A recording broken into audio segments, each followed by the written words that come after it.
Hey, what's up? This is Rider Mike 221, also known as Funny Comeback, and I'm bringing you another commentary gameplay.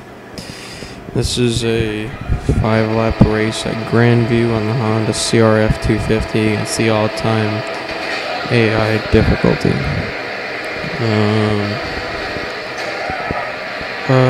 One thing I gotta say about the Hondas in the game, all of them are terrible. I guess all I gotta say.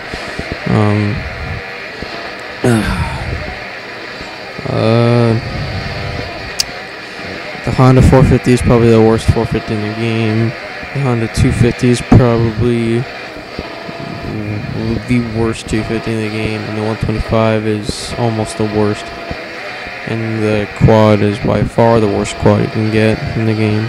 So the Hondas in this game are just god terrible. That's all I want to say.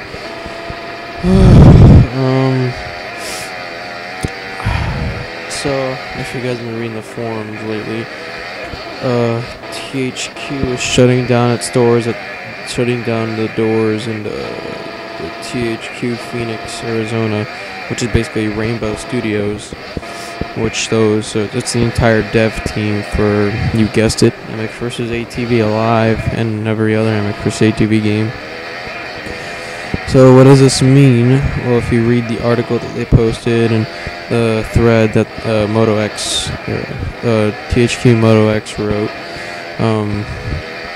basically all the devs were fired,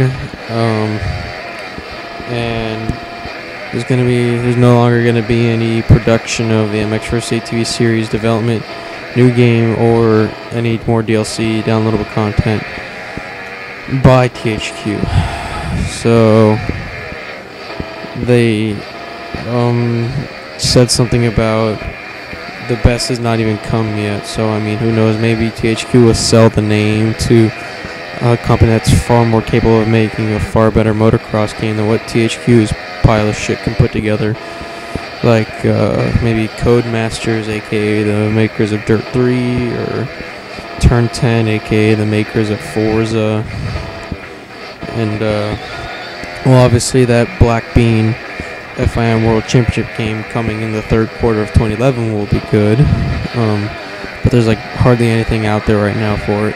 All I see is a teaser of actual FIM races on YouTube, not actual gameplay. So, but I guess it's supposed to come out third quarter of 2011. That's what it says, at least. So THQ shutting its doors on the Rainbow. Basically what they're trying to do is they're moving away from kids licensed games and movie-based video games to try to generate a more broad audience of gaming, to try to bring in higher profits. And I mean, I understand where they're coming from, you know, making all those movie-based games that don't really get a whole lot of sales, like Transformers or Batman, stuff like that, you know, not getting much sales.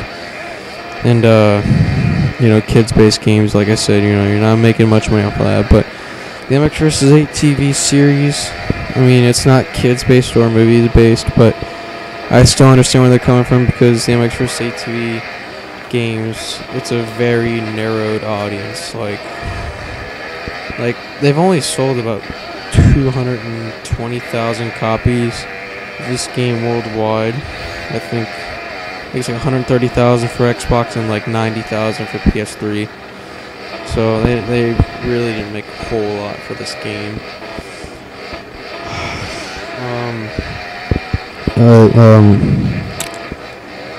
So yeah, this game is a very narrow audience, mainly just all motocross riders.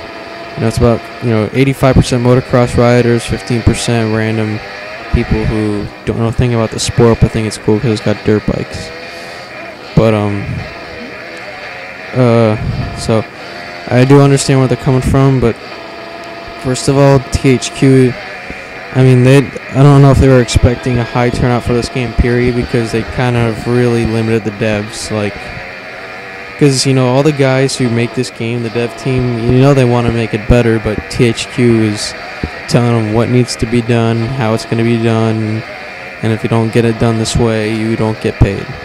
So the dev team has no choice, but to make it how THQ wants it to be.